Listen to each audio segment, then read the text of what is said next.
Crazy Eights, how to play. The object of the game is to have the fewest points, and the object of each round is to be the first player to get rid of all the cards in your hand. Be aware that there are many variations and house rules to this game, so you should agree on them before starting.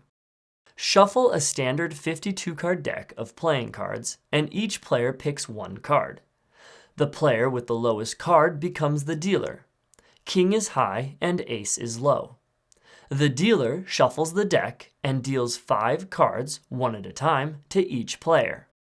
Players look at their own cards but keep them hidden from their opponents. The dealer places the deck face down to form a draw deck and discards the top card to start the discard pile. If the flipped card is an 8, the 8 is returned to the deck and a new card is flipped. The player to the left of the dealer goes first, then play proceeds clockwise. On your turn, you must play a single card onto the discard pile that matches either the rank or suit of the top card. The only exception to this is an 8. 8s are wild and can be played on anything. When you play an 8, pick a suit. The next card that is played must either match the picked suit or be another 8. If you are unable to play, then you must draw cards from the draw deck until you can play, or once you have drawn 5 cards, whichever comes first. Once a player gets rid of all their cards, the round is over and points are tallied. Players receive points based on the cards remaining in their hand.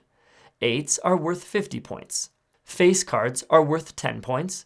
Numbered cards are worth their face value, and aces are worth 1. Gather up all the cards, and the role of dealer rotates clockwise by 1. Once one player has 100 points or more, the game ends and the player with the fewest points wins. Thanks for watching. If you like this, please hit the like button and consider subscribing. Check out playingcarddex.com for an awesome variety of playing cards, and be sure to use my promo code TSG for 10% off your entire order.